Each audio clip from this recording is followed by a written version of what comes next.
Hey guys, so this is a pain in the abdomen project which just arose. This is a late 2012 iMAC which was working perfectly fine last night until about 10 p.m. and then dear old Apple said, "Oh, there's a security software update you need to install." And so I thought, okay, let's do that. So it went through its usual thing, and at the end it failed to restart, and so it wouldn't boot. It would get to a certain point and then it would just die. It would just sit there and would sit there forever, not do anything, no error message, no nothing. It just wouldn't boot. So I put it in recovery mode. I checked the hard disk. It found a couple of small errors that it corrected. And so when I ran the disk utility again, it came up and said, "Clean, this disk is fine." So then I thought, luckily I have time machine backups, so I'll restore. And the restore failed with an error, something to the effect that it was unable to set something up on the hard disk. So therefore I'm left with the assumption that probably in here the hard disk has given up. But unlike a Windows machine, you don't really get any information that's particularly helpful. So to get at the hard disk in this thing, I mean, obviously I could bring it around to an Apple dealer and leave it with them for however many weeks and then go back and pay $500 or more, whatever. Last time I did it was a long time ago, the previous version of this. It cost me $600. So not about to do that just yet. So there's an outfit that many of you will know called, I think it's called iFixit.com. Yep, iFixit.com. They provide tools for opening up devices such as this. So you get like a little baby pizza cutter with a roller thing and blade on the front here.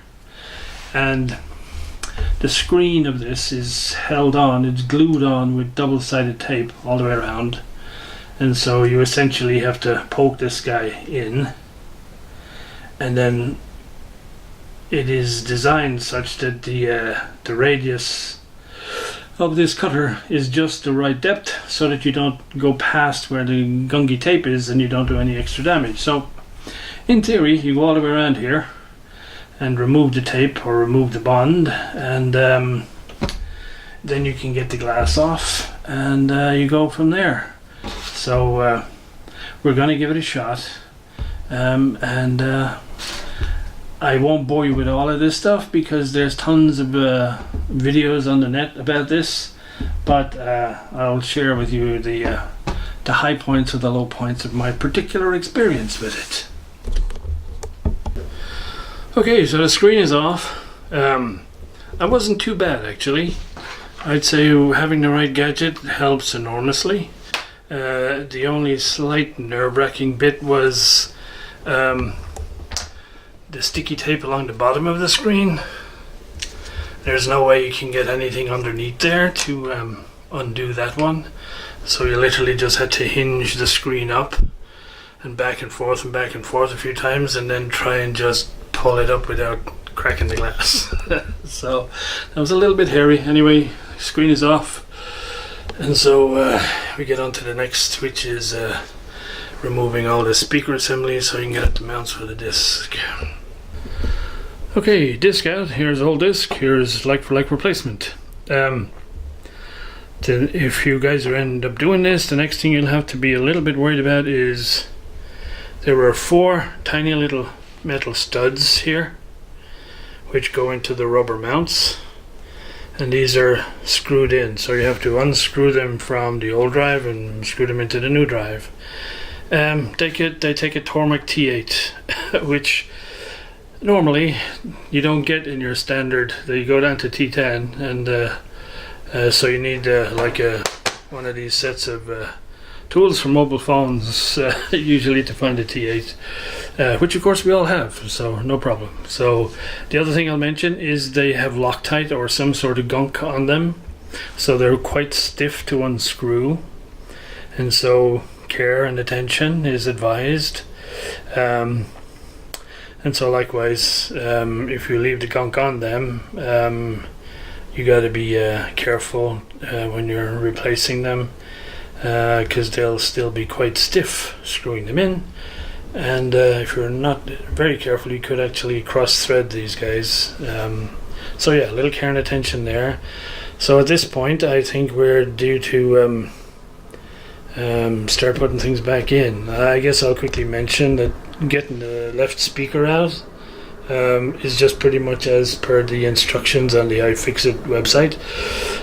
So nothing complicated there. The only nerve-wracking thing, I guess, is taking some of these little very flimsy-looking plugs and sockets apart, and hopefully I haven't damaged anything there. So, new disc in. No major problems there. And so I think before I go putting the rest back in, I may just have a little vacuum of the cooling fan and get rid of some of the dust bunnies and stuff out of here. Although in general, the benefit of the thing being completely sealed up is quite clean inside. So the messy part is replacing all the double-sided tape. First you got to get all the old stuff off, which can be a little bit finicky. Then you get a set of these strips which are all numbered, the instructions on the iFixit website are quite clear on how you fit them, and so you start with number 13 over there, then you do number 12 over here, then you do number 11. However, the downside for me, and it didn't actually work the way they say to do it, because what it says is you use your little pointer here to go through the hole, and you locate it at one end, and you peel off the short piece and stick it down. Then you peel off the long piece and stick your little pointer in the other hole to line it up with the other end. My problem is these strips are about 2 mil longer than the distance between the holes. So if you just put the thing down and line it up with the hole, this is all bunched up. It's not tight.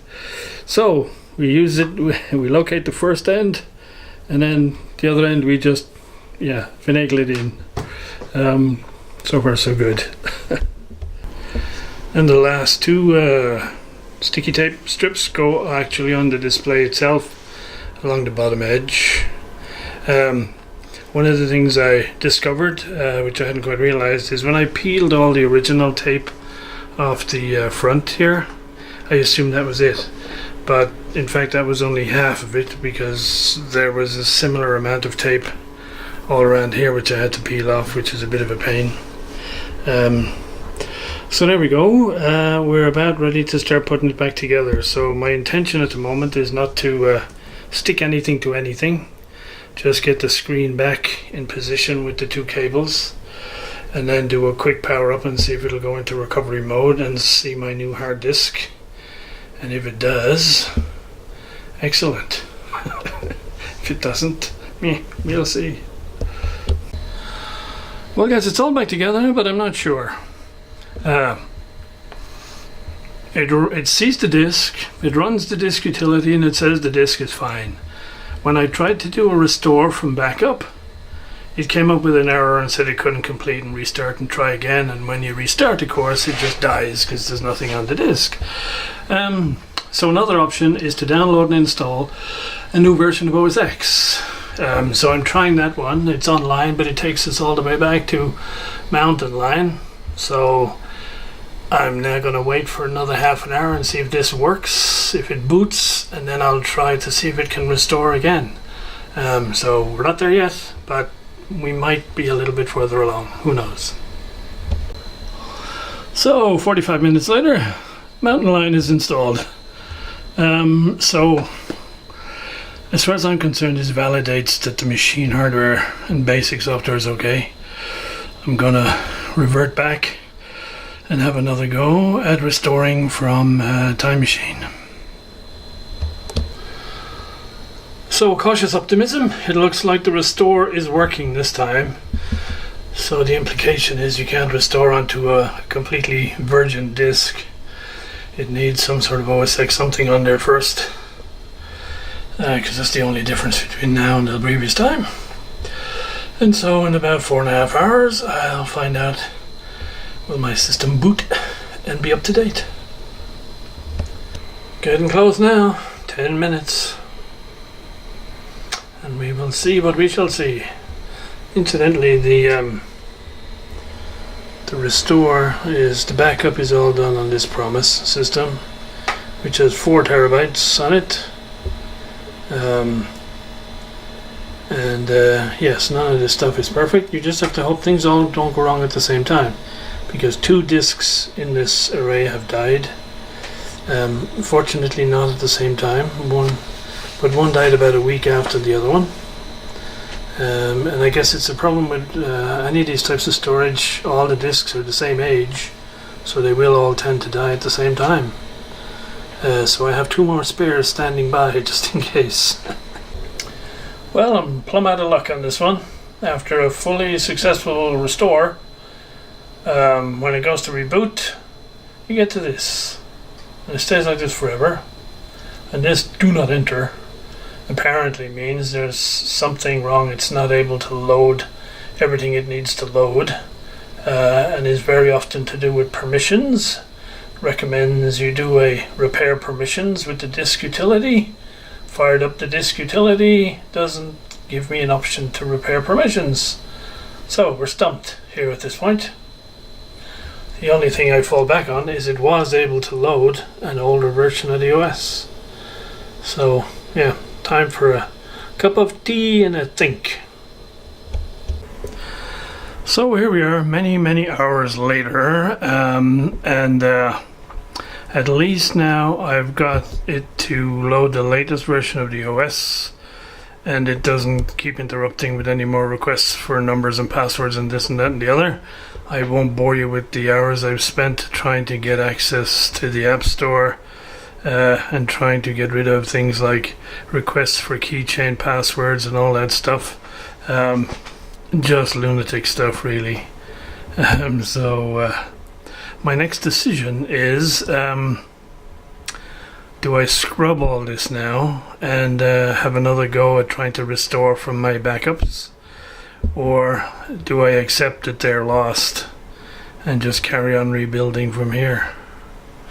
I'm not sure what I'm going to do at this point. So we'll have a pause and a think, and we'll pick this up again tomorrow. Just for the record, I started on this little project about 10 AM this morning. It is now just after 8 PM. What a way to waste a day. So just to wrap this up, it's the following day. I thought about it overnight, and I thought I don't really want to just do a full image restore, since it may be some sort of a system file problem, and I'd never track it down. So luckily with dear old Time Machine you can back up, you can restore at the file level or the folder level or whatever. And so I am restoring the system, going back to about a week ago, or not, 3 or 4 days ago, literally folder by folder for all the documents, you know, music files, iTunes, all that stuff, which of course is going to take forever and ever. But I figured that's going to be safer, because I'm not going to be restoring any of the OS related files or system files. So there we go. At this stage I'm assuming we will get to a point where I have a system which is nearly back to where it was before this damn security update came along, and I'm hoping that it doesn't come back. So the message here is, unless you're a formally trained Apple tech with all access to all the tools and stuff that the average prosumer has no access to, yeah, Windows machines every time. That's my philosophy.